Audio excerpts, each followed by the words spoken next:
Tonight on the Game On podcast, is Jake Saligo the next superstar for the Crows?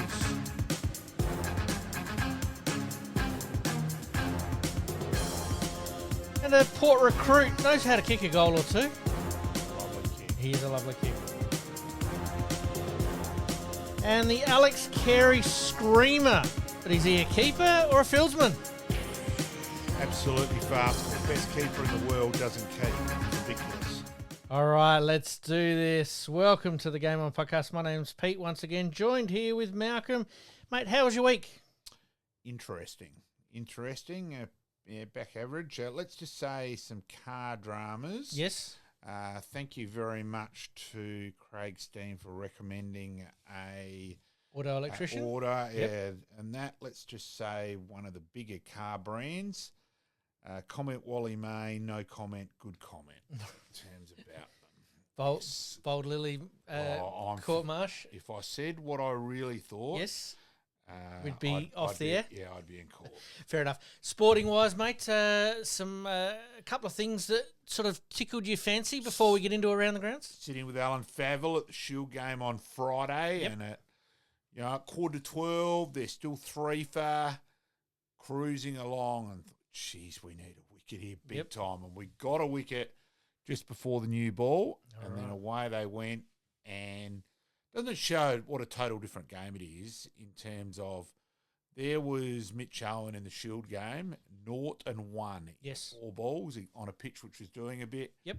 Come Sunday, the one-dayer, and, yeah, mind you, the not-out LBW when he's 72 has rocketed into my worst 3 ever non-LBWs. All right. Given not out. Hold your fire there. Let's get into Around the Grounds. Around the Grounds.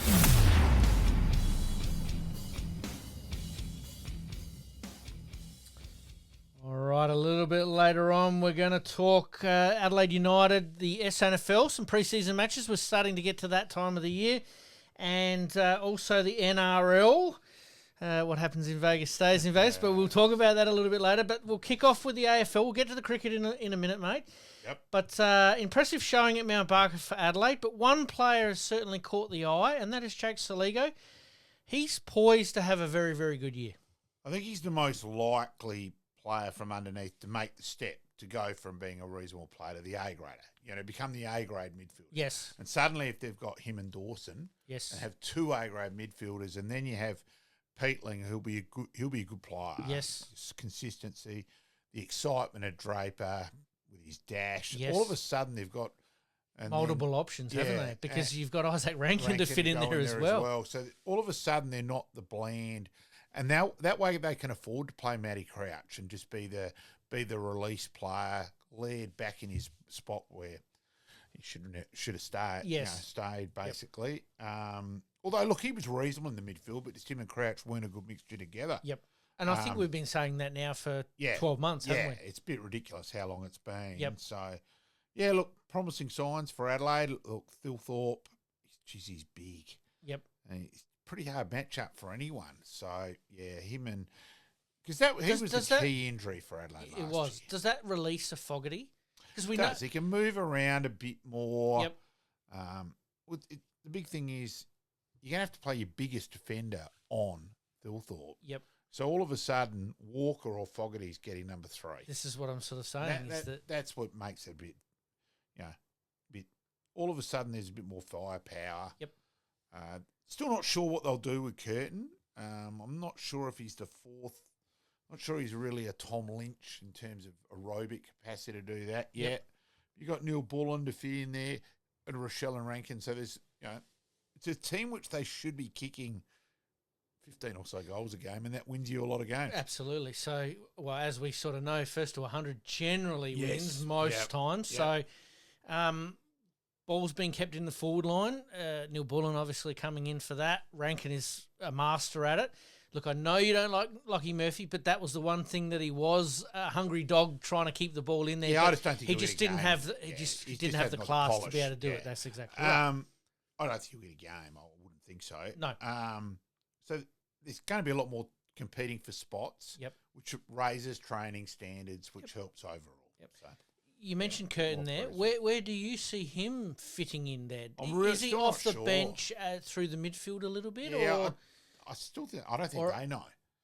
So remember I still think down back's his best spot, Right. but then everyone's best spot's down back. Yes. It is easier to play in defence. running at the ball, and that's what I was going to I'm to say. still not sure what they'll do with him. Yep.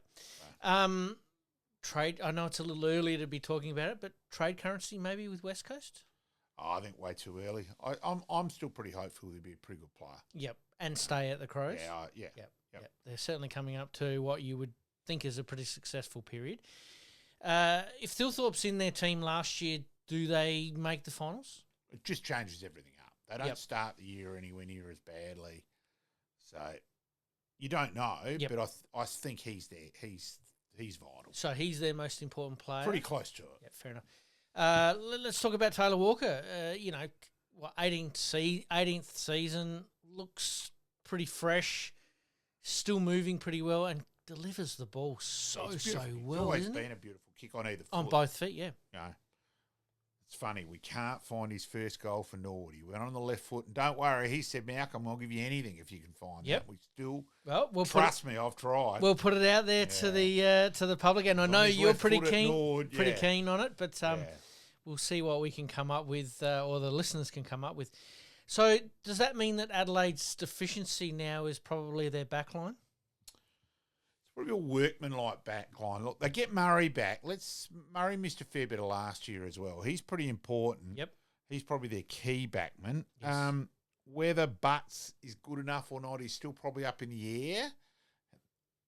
I think they need him to have a best season. Yes. To really help with everything else. Because otherwise they're going to leak at the other end a bit. Yep. Although, Michael and KRIEVS, I think there's a bit to work with back there. And I think that was the other thing on the weekend. Adelaide actually had more out than what Port did in terms of Michael, Rankin and Cummin all playing their best 22. That's right. So that was more than what Port had, which is interesting. It is.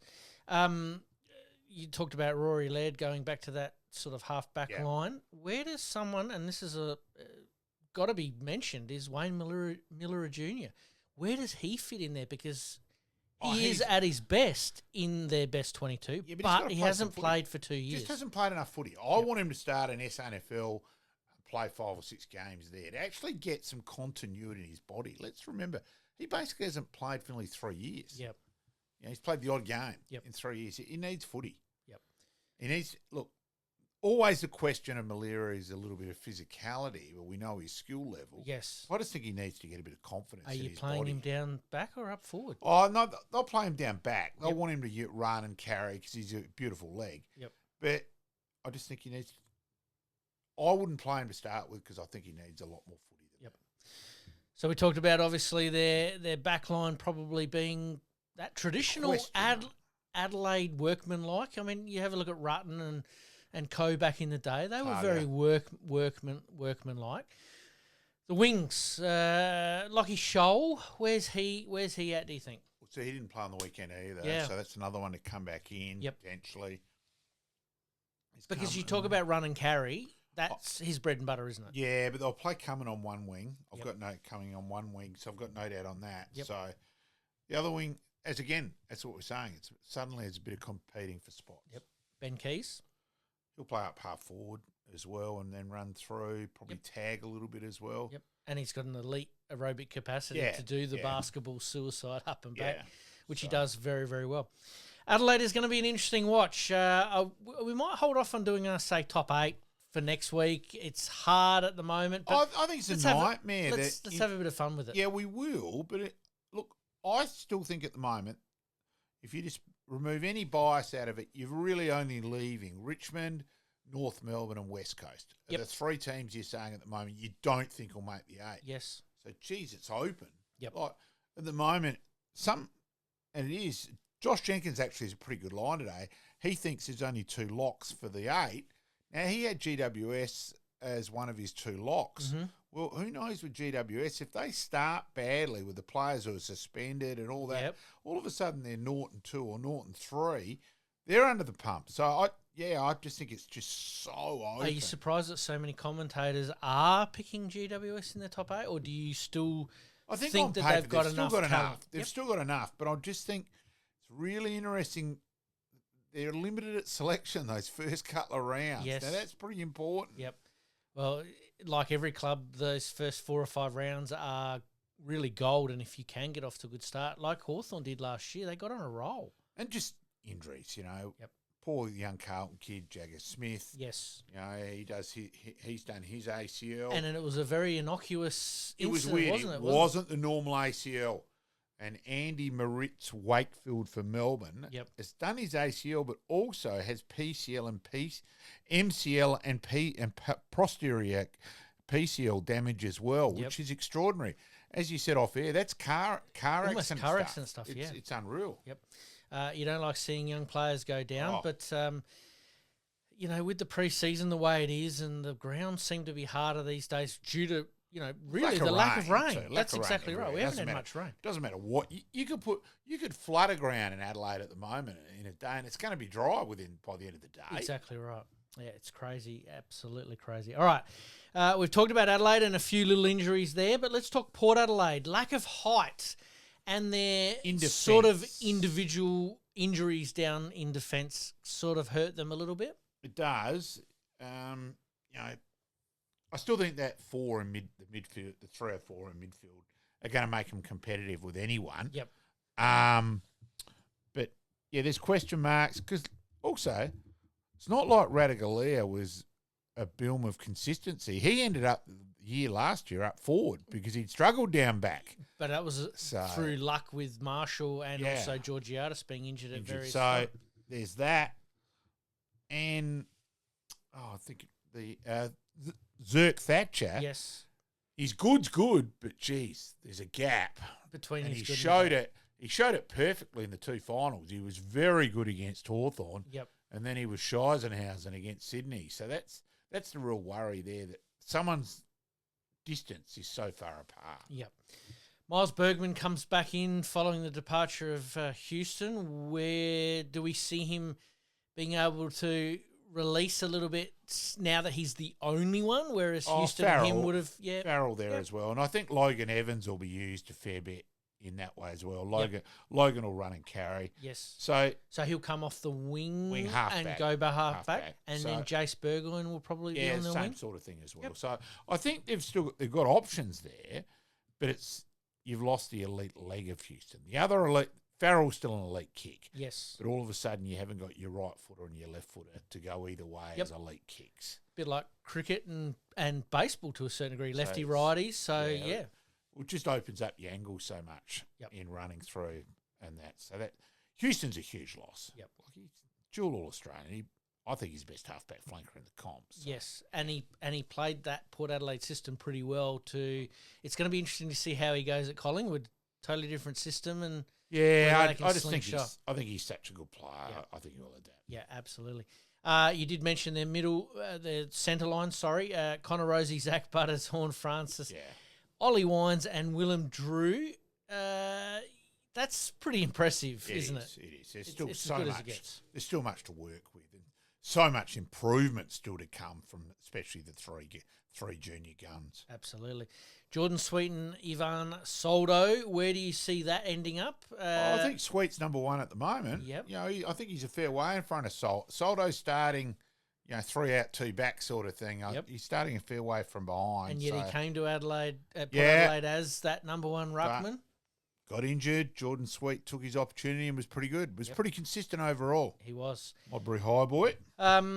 Second ruck, who are they using for that? Is it Finlayson?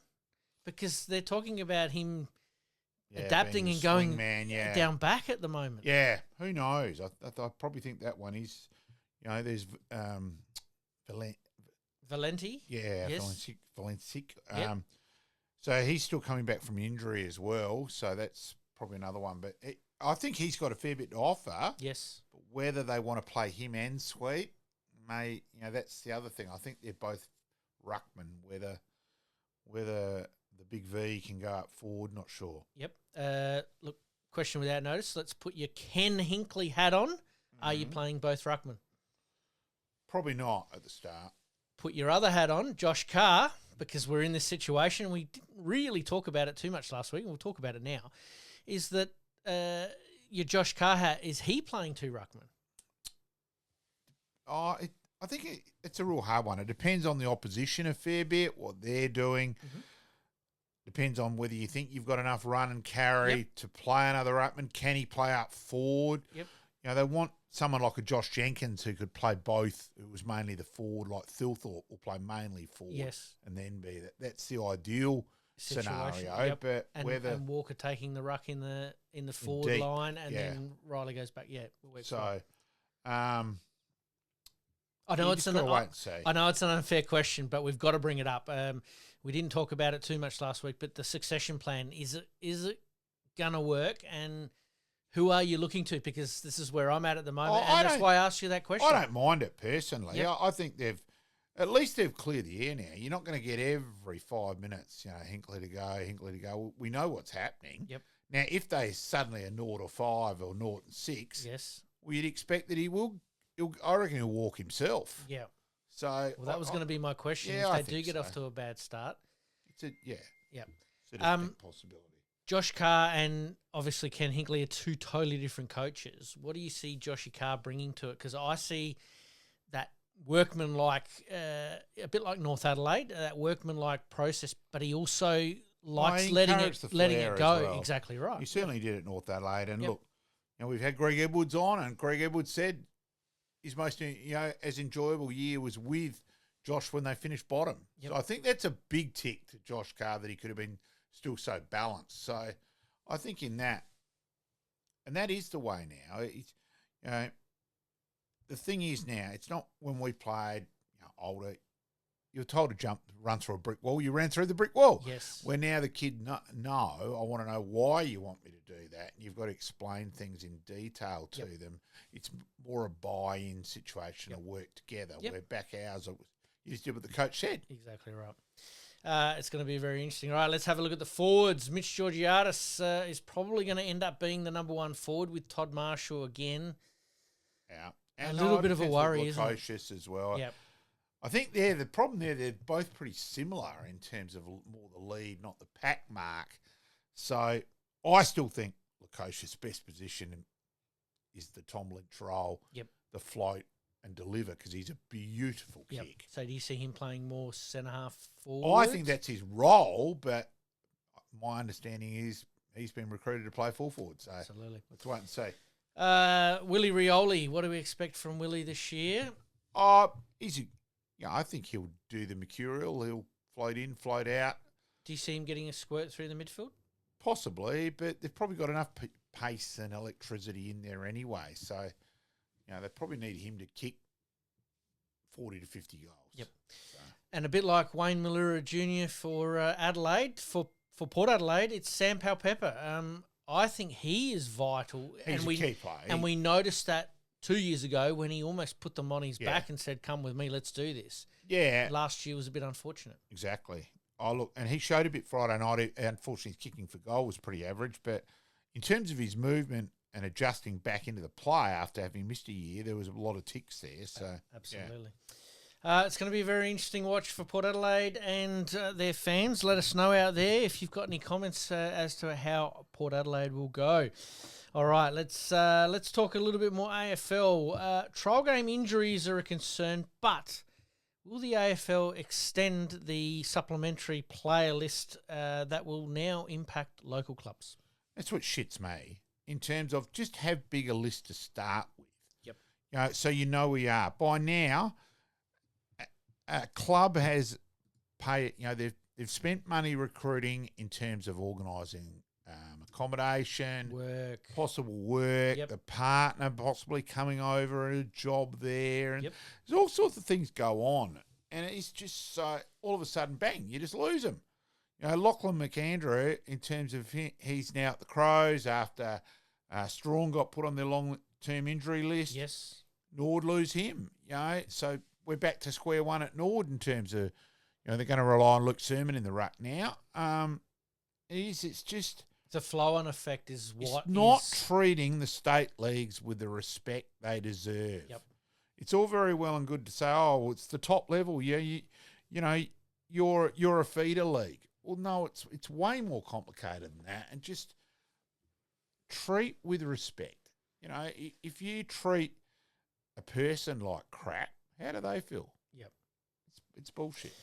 There's a big divide between AFL state leagues and then amateur league because players at the amateur league don't want to commit the time and effort, and we've sort of seen that happen over the last 5-6 years at the SANFL level. Well, there's not the money. There's not the money and the time commitment. Yep. I think SANFL clubs go a bit overboard with in terms of not only training but the meetings. You know, they're like an AFL club. Is that trying to match the AFL clubs that are in the state league? Yes. Yes. It is part of that. Yep. But look, I do vividly when I was working at about 8:45 in at a service station, and in walked Mitch Griggs still with his shorts on. I said, "What the hell are you doing?" He said, "I'm not home from training yet, Malcolm." I said, "That's ridiculous." Yep. I said, "Bloody meetings." Well, you lose the people out of that. Yep. I know Brad McKenzie got really frustrated in that way. He just wanted to play footy. Yes. And I think the SANFL clubs get too hell-bent and forget the real world a bit. Yep. Will that change? And this is a hot topic, and we could probably do a whole episode on it, but will it change if the Adelaide and Port Adelaide teams leave the SANFL? I think it will. I think there'll be a bit more working together and just a bit more common sense. But at the moment, you sort of can't have your teams not hitting round one, full bore. Yes. Because the AFL clubs are so far in front of you on fitness. So you're caught between a rock and a hard sea, in that way. And, yeah. It's got to be more remuneration, yes, and less required. So when it comes to the SSP or the supplemental list there, you're saying let's just get rid of it and extend your list. Yeah, have more to start with so you know where you're at. Yep. At least if you lose, like Norwood, all the best to Jay Polkinghorn. Absolutely. We lost him in the draft. Fully expected that. Be following him closely. You got a wrap tonight. Playing well in Geelong's VFL game before the trial game against Essendon. Yep. That's fantastic. But it's not like we've lost him this week. So you can do your planning and all that. Yep. You know where you're at, and that's where they're not treating the state leagues with respect. I know this might be a little bit of a slippery slope question without notice. Is it a case of nominating a player that it will still be with your club, whether it be an SANFL club or a VFL club, whatever club, and that player can move up and down depending on the needs of the AFL club, or is the structure of the AFL so vital that they need to be there? They have to 24/7. Yeah, it's changed in that way. Yeah. I think so. I'm just thinking along the lines of, say, let's take Adelaide as an example and Norwood as an example, is that Strawn comes off the injury list, so then that should push the player that took his spot back down to his local club. Yeah. I know it gets a bit messy, but I'm just wondering if there's one way of doing that.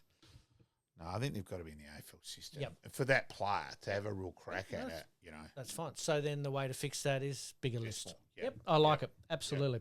All right, mate, let's have a bit of a look at some of the teams like we have been over the last couple of weeks. Let's look at Melbourne and North Melbourne. Melbourne were probably a little bit of a disappointment last year. What do we expect from them this year? And also, how big an impact is the Petrarca moving, not moving? Yeah, Saga's probably the best word. Moving, not moving in what happens this year. You just got to wait and see. But look, the fact that Oliver's fit where he wasn't last year, he was he was a solid. Well, he was underdone. He was underdone. Yeah, so he was playing catch up the whole year. See that, and who else knows what the other off-field problems there. Yes. So if him and Petrarca now, the understanding is he'll start.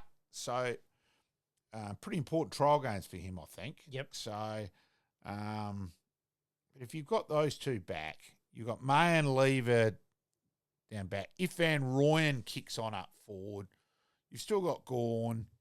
Still a fair few big ticks. Absolutely.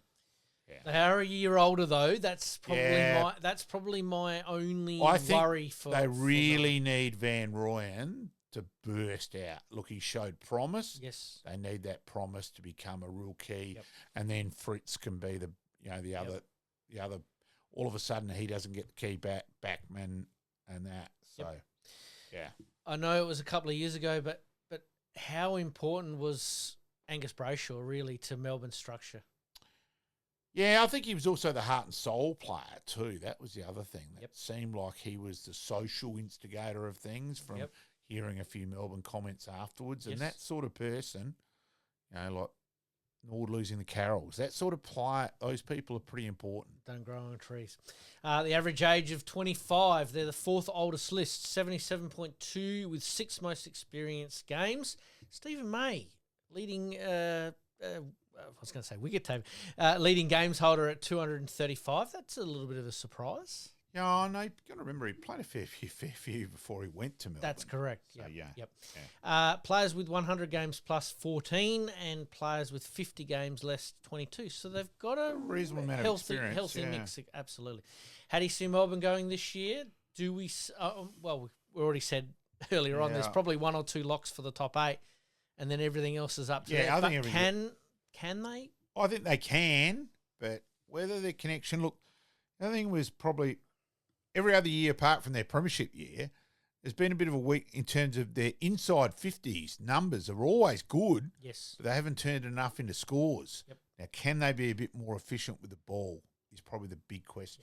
If they can do that, I see Melbourne making the rebound. But if they don't, they'll fall away. Forgotten Melbourne player that was obviously traded there a few years ago, which Melbourne would have hoped that he would become that player that would be able to keep that pressure on, is Shane McAdam. Unfortunately injured again. Yeah. So he hasn't had much luck. So, that they've lost, as we said, let's get his correct name pronunciation, Andy Moritz Wakefield and Marty Hoare. So they've lost, 3 long-term injuries. Yep. So, yeah. Well, Brisbane did it last year with some long-term injuries. It can be done. True. Mate, we better move down the road to North Melbourne. We all know North Melbourne's struggles over the last few years, but they look like they're just turning the corner a little bit. A bit. Alistair Clarkson's probably the one man to help them through that. I'm not so sure of that, but I just think getting a bit of experience in there, getting Daniel and Parker in particular, not so sure. I think Darling might be okay to teach. I'm not sure he's got much more good footy left in the body is probably more the biggest question there, where I think Daniel in particular is still a pretty reasonable player. I was actually hoping Adelaide to pick Daniel up. I rate him. Yes. So I think they'll, the amount of juniors they've got, stockpiled with high draft choices. Yep. You'd expect. I like young Powell. I reckon he's got a fair bit to offer. Yes. We've seen a fair bit of Wardlaw, and there's more to offer there. How many they win? Look, I expect them to probably improve to win 6 or 7, something like that. Yep. I think there'll be steady progression. And they'll surprise a few teams along the way. Yeah. Yep. Finn O'Sullivan, Colby McCutcher, Zane Dersma, George Wardlaw, and Harry Sheasel. It's a pretty fair stockpile, isn't it? Oh, look, there's some talent there. Like, they played really... I remember the game against Collingwood where they were 10 goals up and managed to lose. It was pretty incredible. The footy they played to get to the 10 goals up, was... if they can just get that for a little bit longer, they could shoot right up. They could be the surprise packet. But you still probably think starting a bit too far back from this side. Yep. We're being balanced, but... I think there's a bit to work with. Absolutely. Average age, 23.6. They're the 18th oldest team, which probably, when you think about that, you sort of think Richmond now with everything that they've had going on, but they are still the 18th oldest team. 61.4, 16th most experienced. Jack Darling, obviously, as you said, recruited in at 298 games. They've got 12 players with 100 games plus and 27 with 50 games plus, and that probably bodes to your point there that they're just lacking that little bit of experience there that is going to... the mid-level exactly sort of right, yeah. And that's the key to winning a premiership, isn't it, is having... I think they'll improve. Yeah, absolutely. All right, let's move on. Justin Longmuir signs an extension contract, but it's a little bit of a twist. It seems to be the way of the land these days. Yeah, I think Adelaide were the first one. They were with Neil Craig. So it has happened a few times. It's an interesting way to look at it. Obviously, value him as a person. Yep. Which certainly Adelaide did. Stephen Trigg speaks glowingly of Craigie as a person. Absolutely. So Does it give them a little bit of flexibility that if things don't quite Yeah, I work think out over so. the next couple of years that Yeah. Or can- even this year. they can pull the trigger on that? Yeah, I think so. Yeah. Very interesting. All right, State of Origin is back on the agenda. What are your thoughts, mate? Yeah, probably has a bias South Australia in the worry at the moment. I actually don't think we'd be that competitive. Yep. So, where they're saying it's got to be South Australia to start with, I actually not convinced on that. No.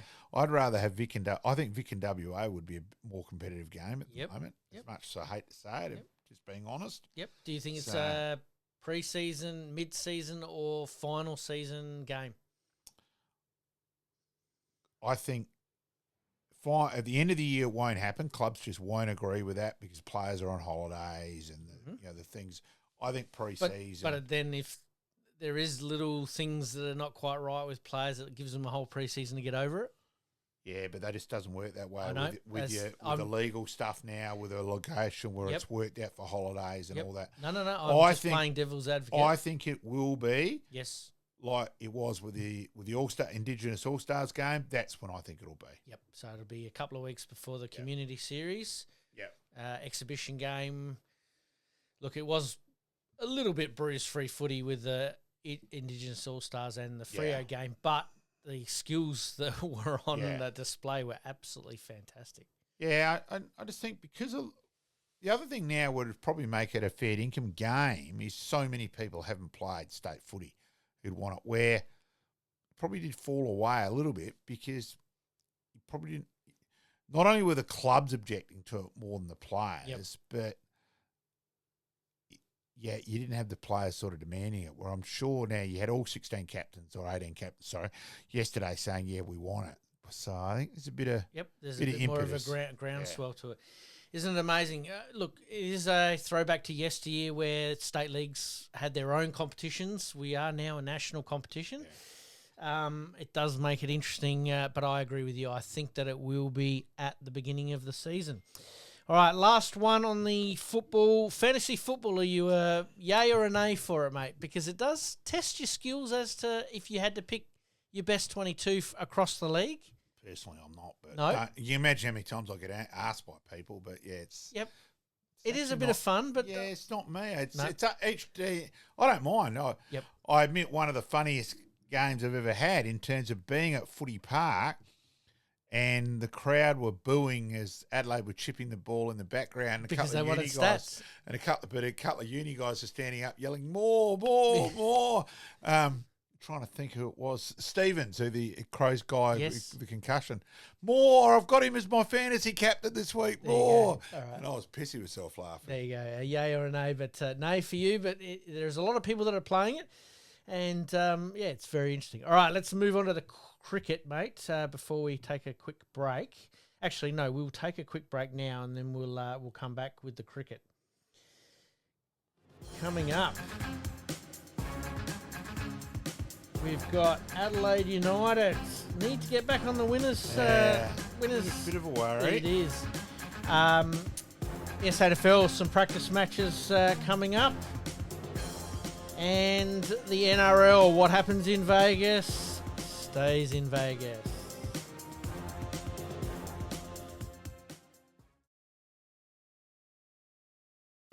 You're listening to the Game On Podcast. We'll be right back after this short break.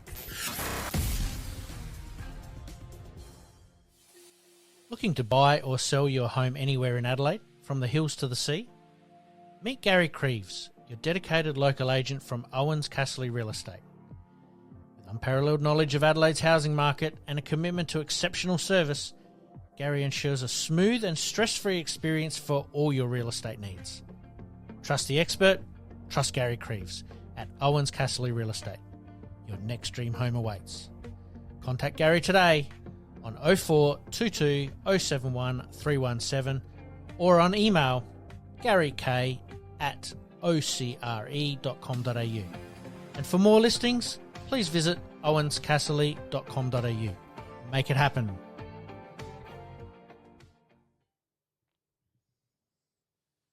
And as per usual, we thank our sponsors for helping us out.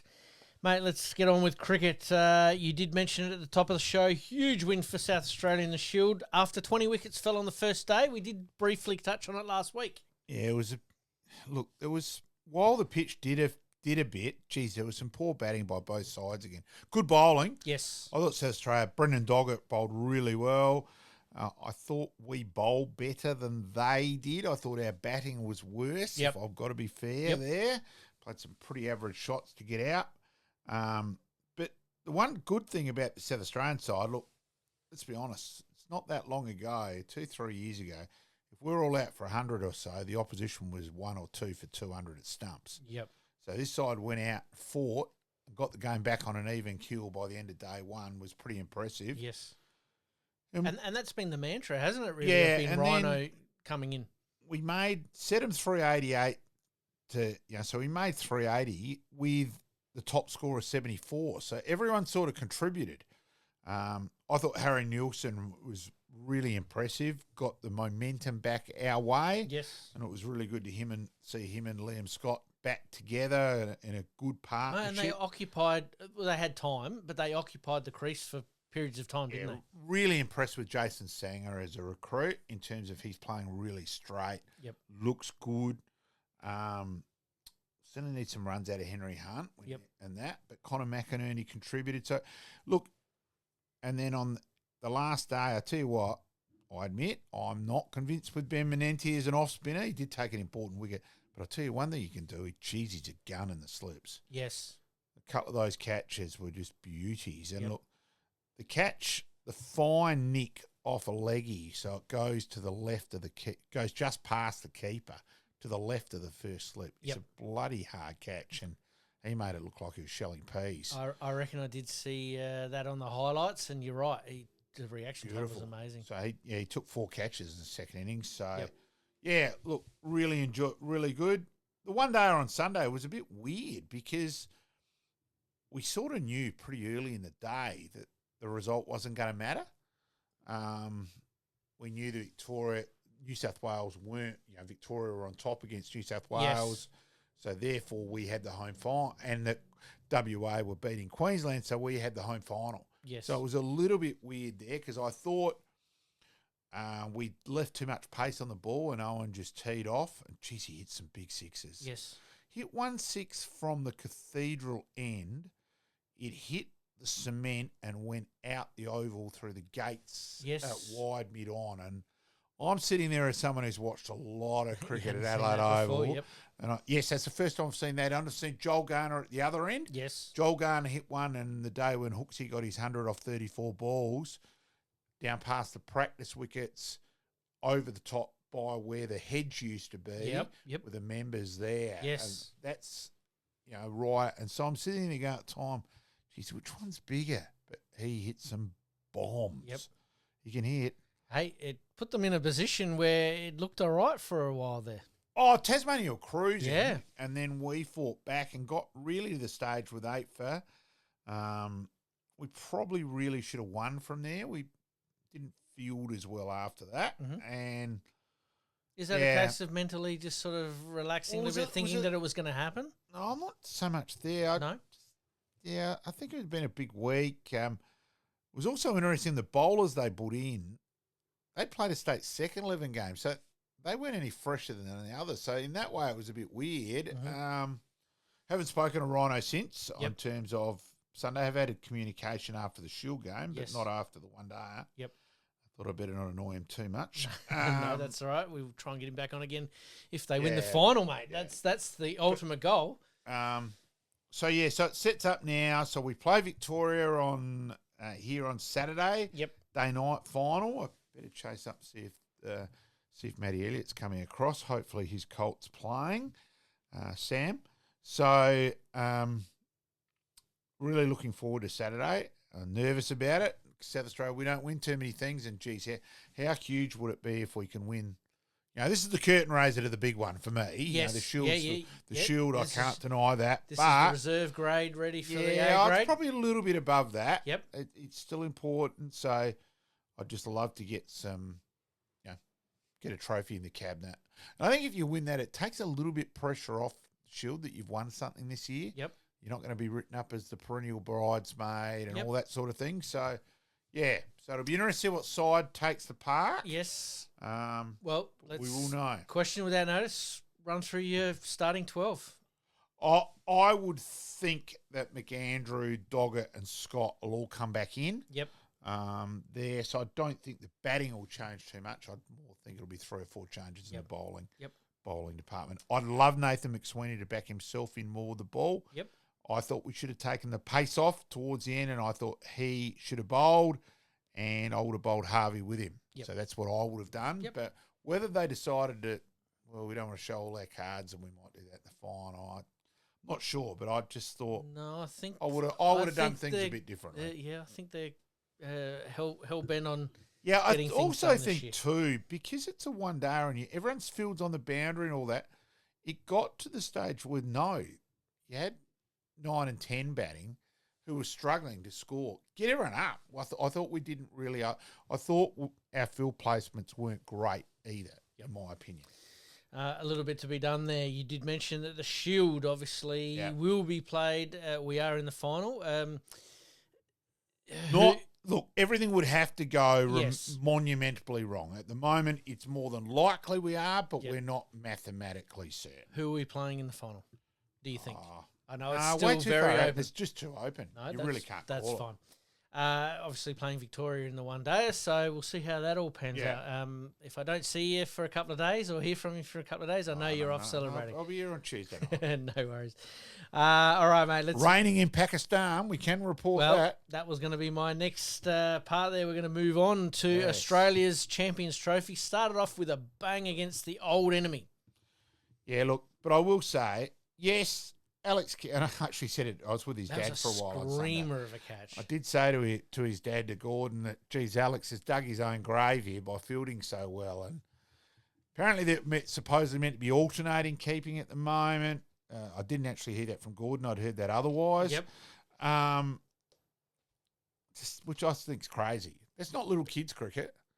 You know, You've little got the kids best keeper in the world. you know, Kerry should be keeping. It's ridiculous. Yep. And I don't get it because in terms of surely the more fielding Josh Inglis does, the better. If Josh Inglis is going to play Test cricket, which he's in our Test side at the moment, Yep. so he's strong consideration therefore to play in the championship final and the Ashes next year. He should be fielding, Yes. doing fielding effectively, fielding practice. Why now we've got him keeping? First ball of the game buys, another 4 buys. I'm sitting there and I'm going, it'd be funny if he drops a catch here. Mm-hmm. It's crap. Kerry is the best keeper. He keeps. Yep. Inglis batting, though, is vital to... He's explosive. That's what I'm saying, understand, to this champion trophies and I even understand in the World Cup that they decided, right, we need finishers. We want explosive finishers. Yep. Josh can go more from ball one than Alex. Yes. You know, Alex has got just as many shots, but Josh goes earlier. Yep. So I understand why they did that, but geez, it was a big risk because Inglis's keeping nearly let him. Yep. Well, it did let him down, but it didn't cost them the game. Where they were lucky a couple of times. Huge scores, World obviously. Cup. Huge scores, obviously, from both teams, and England had a chance, but blew it. And in the end, we won with 15 balls to spare, Yeah. which is crazy, chasing 350 plus Yep. to win that Think- way. And one it's of- one of the- interesting one of the- tonight. One of the it's- biggest run chases in history, I think. Fourth biggest. Fourth biggest, there you go. So at the moment, it's raining in Rawalpindi. Yep. Now, if the game doesn't end up getting played, both teams get a point. It means I think both teams have only got to beat Afghanistan and they finish in front of England. So England are the real losers if this tonight ends up with both teams getting a point. It's going to be very interesting. Isn't that upsetting? Mate, I can hear you crying and whimpering in the background, mate. Shattered. Love it. Let's go locally. Premier League, Div 1, pretty stock standard weekend. No, there was Sturt against Kensington. Mm-hmm. Now, Tom Kelly made 90. Yes. Let's just say that I did hear comments from 3 Sturt people involved with Sturt Cricket Club on Sunday. Mm-hmm. And the kindest comment was, it's not a shot Tom would want to remember. Right. And that was a lot better than the other 2 comments. Right. Fair call. So, yeah, a bit disappointing with TK there. The old brain fade. Yeah. Yep. We all have the him. game on toast. He's it's ridiculous in cricket how more important 100 is than 90. Yep. How that puts pressure above, just the extra milestone. And if he gets the 140 odd not out, Yes. which he should have done, that puts more pressure back on the state for the next Shield game. So Absolutely. he didn't help himself there. Ryan King made 98 for East Torrens. Port Adelaide actually won outright. Yes. So that makes it a little bit. So Uni are definitely down. The other spot is a little bit more up for grabs. Yep. And West Torrens, it was just a general, reasonable, all-round contribution to beat Glenelg. That puts West Torrens in a position now where they probably should make finals. And ironically, they're probably the side where, with having Drew, Buckingham, or Spencer will be with IPL. Yep. So they need their state guys back. Yes. Harry Nielsen, to help them etc. out, yep. So it'd be interesting to see what happens there. It's going to be an interesting finish to the season. All right, let's move on to soccer. Adelaide United going down to Western United 3-0. Yeah. They've now lost 3 out of their last 5 games with 1 win and 1 draw in that 3 losses. So some tough opposition at the moment. Look, we love that they've gone young in South Australia, and we're giving them slack for that. Absolutely. But geez, you'd want to see just a little bit more at the moment. We don't want to fade right away. Yes. Things Things are tightening up at the top of the table Yeah. with Adelaide United sitting in second place at the moment. Still, With a top of the table clash this weekend against Auckland. Auckland are on 39 points. Adelaide United 31 points. Western United, who they lost to, on 29. Melbourne Victory on 29 and Western Sydney on 28. So that middle of the table is Starting to really close up up a little bit, and they just need that little bit of a steadying win or at Even least a a draw. draw. Yeah. Exactly right. So best of luck to Adelaide United there on the weekend. Let's talk SANFL. Some practice matches. Adelaide v Woodville West Torrens at West Lakes, Friday the 28th of February, 5:30 p.m. What are we expecting? Oh, you just don't know what side Adelaide will field. Who knows? Probably with their concession, it's going to give us a bit more of an indication on these concessions who we're all still angry about as SANFL people. Yes. So, it will be interesting there. Let's back a little bit to the AFL there with obviously the signing of the ex-Sydney ruckman to Adelaide. Do you see him being Adelaide's number 1 ruckman? I think it's a big chance by the end of the year. Probably Riley O'Brien being in the leadership group. Oh, I still don't get that. Yep, I know we didn't talk about that a little bit earlier, but he'll obviously get some match play. I think McAndrew's going to pressure him more for a spot. Yep, Strawn. than what Strawn did. Yep, no, that's fine. Strawn, what I don't get with Strawn is he's actually a better ruckman. Yes. In terms, he's a more natural ruckman than Riley. He's got feel. Riley O'Brien lacks feel. Yep. And as Matty Clark said, it's very hard to teach. Yes. But Strawn, when he played, honestly, he looked like he needed a motorbike after 10, 15 minutes now. Yep. Which is a bit weird that you've got Burgess, the supposed elite thing where Couldn't get him you up. had a player just look cooked. Yes. He'd dominate SANFL, but as soon as the extra pace of AFL where his fitness levels just weren't up to it anywhere near it.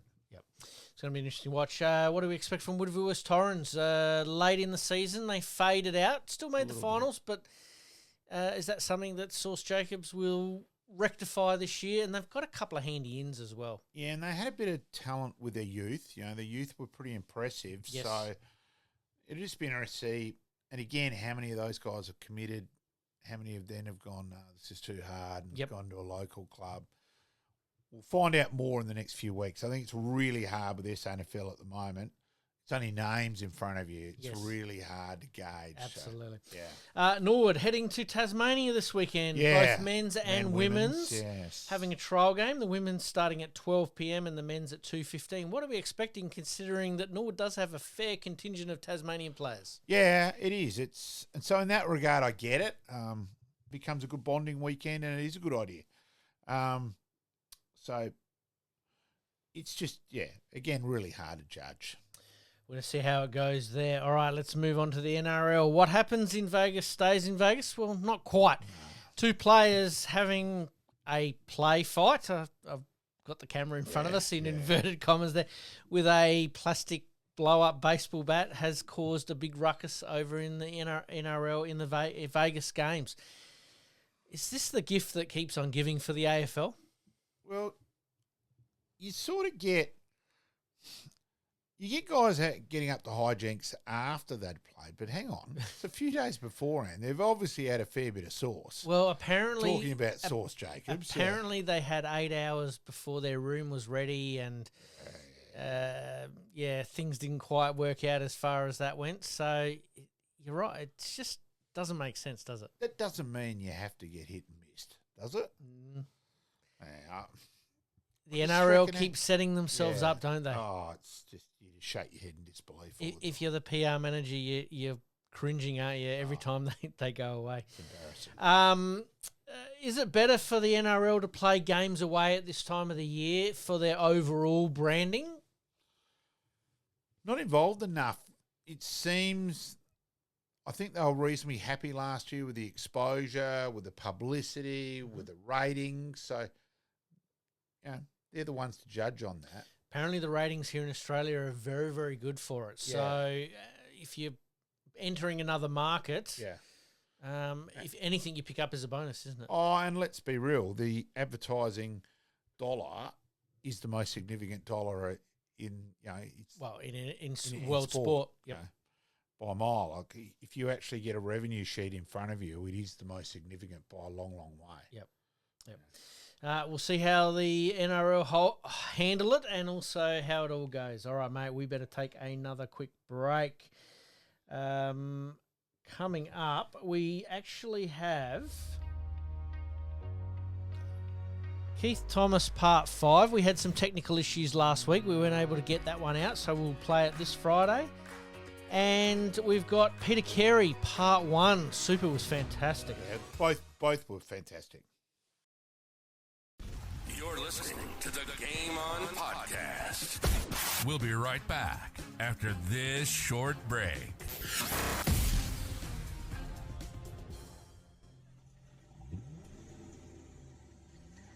A dents and scratches putting a dent in your day? Introducing Roger Steen Crash Repairs Adelaide, your trusted solution for automotive woes. With over 2 decades of expertise, Roger Steen Crash Repairs guarantees top-notch service, restoring your vehicle to its former glory in no time. From minor dings to major collisions, our skilled technicians handle it all with precision and care, using state-of-the-art equipment and techniques. Roger Steen Crash Repairs saved my car. It looks brand new. Fast, friendly and reliable. I wouldn't trust anyone else with my vehicle.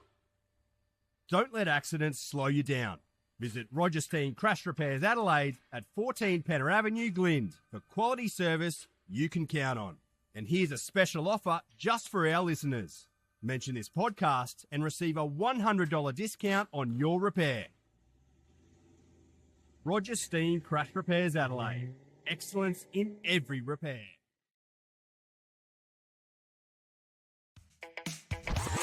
Flashbacks.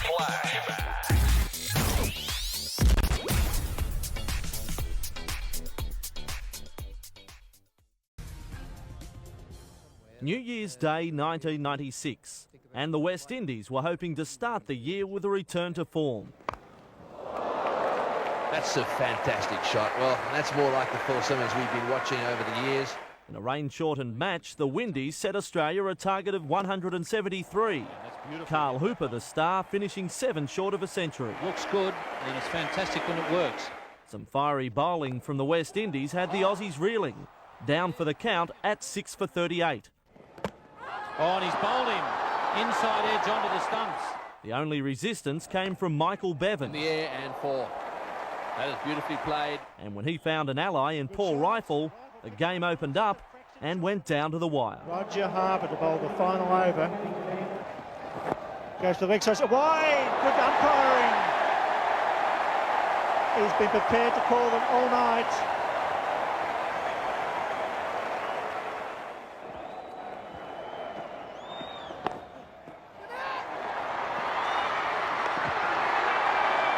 Call for the photo. This one's going to be very, very close. I think that was out. And we go over the top. We'll keep it along the ground. Crunch. Misfield. Just one. Wow, this is interesting. Gwen McGrath's on strike. 5 to win. 3 balls remaining. It's well done. They allow the signal, so this is a situation. The crowd going mad. A boundary will win it. We go for glory or we go for 2. We place it. Oh, a dot ball. It was a bump ball for half a moment. I thought it was a return catch. Roger Harper feels well to his own bowling. Couple of oohs and ahs about a return catch. So that's it. He's got to hit a boundary. We go over the top. The men will go back inside the circle. They're right on the line. He'll probably pitch it in towards the leg stump in the full. It's down to that 4! It's victory for Australia. What an effort. What a stroke. It's Michael Bevan's evening at the Sydney Cricket Ground. What a shot under pressure.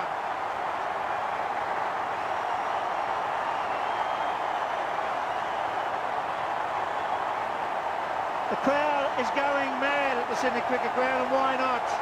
You've seen one of the all-time great one-day innings from a young man who's fought his way back into the Australian side, and a full house goes berserk.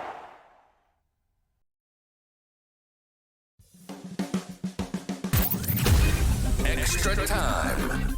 Big finish.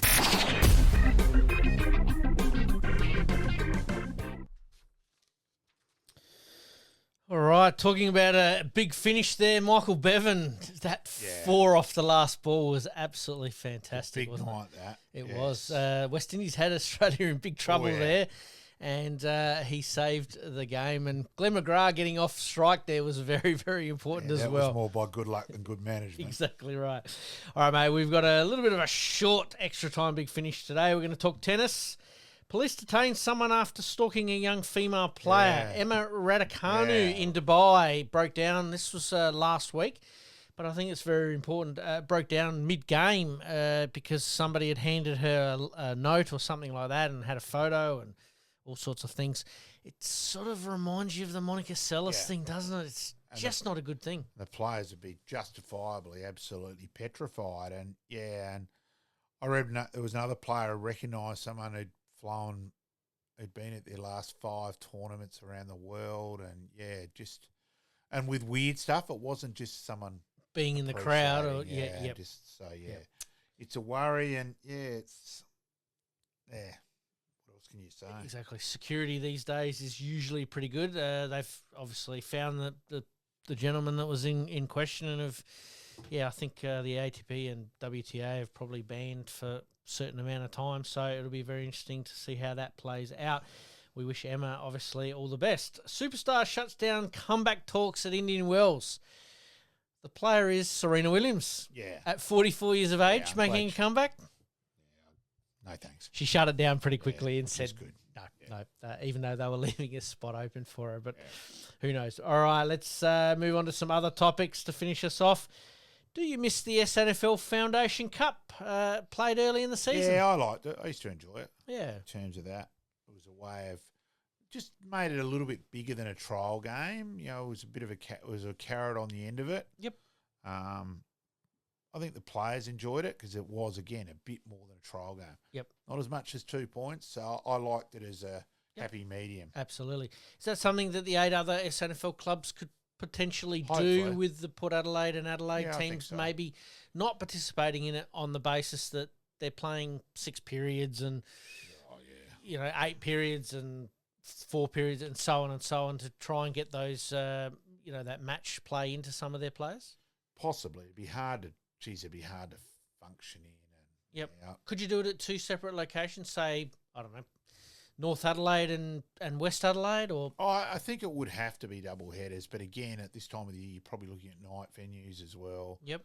So it'd be Norwood, and I'm not really sure if there's any of the other grounds lights are good enough either. So Yeah. So they're certainly not at Richmond. No, but I'm just saying as an example there, Yeah. as in 2 double headers at those 2 venues. Potentially. It could help. Maybe. All right, let's move on. Last one here I've got on my list. Is the love affair with the Matildas over? Well, Sam Kerr hasn't helped. Do you think that that hasn't helped, or is it mainly the coaching situation that's... Yeah, I think there's a few things there. Yep. But, look, it was pretty damning, the video of her. Look, whether she was guilty or not to that extent, whether it should have gone as far or not, is probably debatable as well. But she was guilty of being a bloody idiot. Yep. At least along those ways. So, yep. I don't think it should have gone to court like it did, but she was silly. Absolutely. It's going to be an interesting one. Mate, you good, the bad, the ugly for the week. Finish us off today. Car. Let's just say a big brand. That's my bad of the week, well and truly. Wouldn't happen to be a major sponsor of... let's leave that alone. Let's leave that alone. Well played. We'll edit that bit out, actually. We'll play. We've got to be careful. No, fair call. The good of the week was South Australia winning the Shield game Absolutely. on Friday. Yeah, trust me, I was pretty up and about. Yes. So there weren't many of us there. Nope. But those who were there were the diehards. We all know each other. Yes. Yeah. Yes. Mate, my good for the week was Alex Carey's screamer. Even though he should have been behind the stumps, he still proved that no matter where he's on the field, he's got value, that's for sure. I did have a bit of fun with Kez's mum on Sunday too. She's a tad more relaxed at cricket when Alex isn't playing. Fair enough. All right. Oh, she's hilarious when Alex is playing. Look, we all get a bit anxious no matter what's going on. Hey, they're a great family, the Keries. Honestly, I can't speak highly enough of them as a family. Absolutely. All right, mate, we might wind things up there. As per usual, we've got to do better. Please like, rate, subscribe. Friends, family, enemies, teammates, anybody that wants to jump on board and listen to us sort of rabbit on for about an hour on all things sport in South Australia. Mate, until next week, thank you once again. Thank you. Thanks, mate. In this crazy world we live in, we all need the distraction. Enjoying the show? Like, rate, and subscribe. Hook up and connect with us on social media at Sportscast SA. We'll see you next time on Game On.